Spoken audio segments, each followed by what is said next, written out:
Барлықтарыңа сәлем.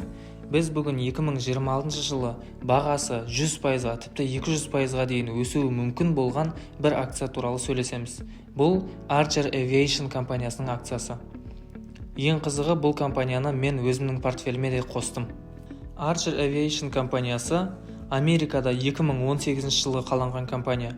Бұл компанияның ең басты мақсаты қалалар арасында, яғни Американың ішіндегі штаттардың арасында немесе басқа да мемлекеттерде қалалардың арасында әуеде ұшатын таксилердің қызметін іске қосу. Яғни бұл сервисті қосу арқылы көлік кептелісін барынша жеңілдету.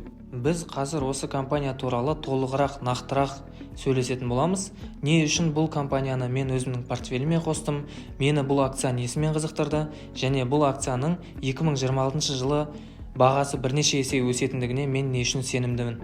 Archer Aviation компаниясының қазіргі таңда эксперименттерде қолданып жатқан ең негізгі ұшағы Midnight деп аталатын ұшақ. Бұл Midnight FTOL деп аталатын ұшақ ең маңызды тесттерден осы 2025 жылы өтті.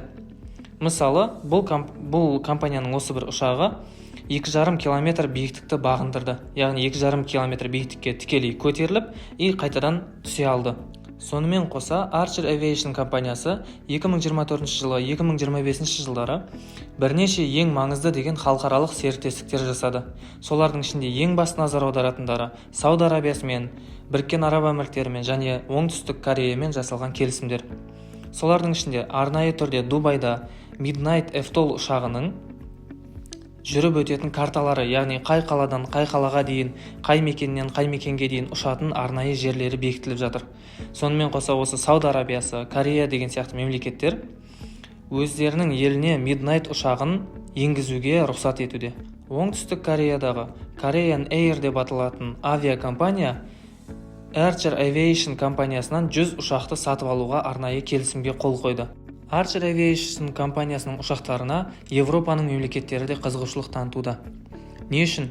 Өйткені Archer Aviation компаниясының Midnight FTOL деп аталатын ұшағы өте тыныш ұшады және экологиялық тұрғыдан өте тиімді және таза болып саналады. Өзіміздің күнделікті көріп жүрген таксилерімізден салыстырғанда Archer Aviation компаниясының ұшақтары 200 км/сағатқа дейінгі жылдамдықты дамытып, бірнеше қаланың арасында рейстерді жүзеге асыра алады. Сонымен қоса, бұл самолеттер, яғни ұшақтар, ешқандай да жанармайды қолданбайды. Бұлардың негізгі қозғалтқыштары батареяға негізделген, яғни жанармайдан қарағанда олардың шығыны әлде қайда азырақ. Осындай бизнеспен айналысып жатқан кез келген компанияның ары қарай өркендеп, дамып өсуі үшін ең негізгі екі фактор бар. Олардың ең біріншісі қаржылық серіктестіктер, екіншісі сертификаттар. Жаңа жоғарыда айтқанымыздай, бұл компания қазіргі кезде әртүрлі мемлекеттермен қаржылық серіктестік орнатуда. Солардың ішінде Сауд Арабиясы, Корея, Жапония, Америка және де Европаның кейбір мемлекеттерімен де байланыс орнатуда. Ал екінші кезекте сертификат Америка құрама штаттарының авиалинияларының федерациясынан, яғни FAA деп аталатын сертификатты алуы керек. Бұл сертификатты алмайынша ақш территориясында бұл компанияның ұшақтарына ұшуға, яғни заңды түрде ұшуға рұқсат жоқ. Ең қызығы, бұл компания 2025 жылдың қараша, желтоқсан айларында осы сертификаттарды алудың алғашқы сатыларынан өтіп бастады. Яғни алғашқы рұқсаттарды алып бастады. Бұл дегеніміз, егерде компания 2026 жылы сертификаттарын толығымен растаса, заңды түрде өздерінің әуе көліктерін ұшыруға рұқсат алатын болса, олардың акциясы міндетті түрде өседі деген сөз. Себебі, компания өзінің ұшақтарын ұшыру арқылы, жолаушыларды тасымалдау арқылы өте үлкен табысқа қол жеткізуі мүмкін. Енді инвестициялық тұрғыдан қарап көретін болсақ, Archer Aviation компаниясының акциясы дәл қазір $7-8 бағасындағы көлемде бағаланып тұр. Осы жылдың ішінде ең жоғарғы бағасы $20 дейін жақындаған.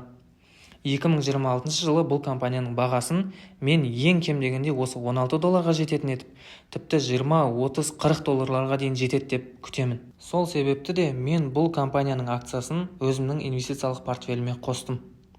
Ал енді бұл акцияны қалай сатып аламыз деген сияқты сұрақтар мазалайтын болса, менің осы YouTube каналымдағы басқа да видеоларды қарап көрсеңіз болады. Мен басқа видеоларда акцияны қалай алу керек, қалай портфель ашу керек, ол нәрсені барлығын толық түсіндіргенмін. Егер де осы видеоны пайдалы деп санасаңыз, міндетті түрде лайк басып, тіркеліп кетіңіз. және де комментарийға бұл Archer Aviation компаниясын сіз алғыңыз келеді ме, келмейді ме, сол туралы қысқаша жазып кетсеңіз болады.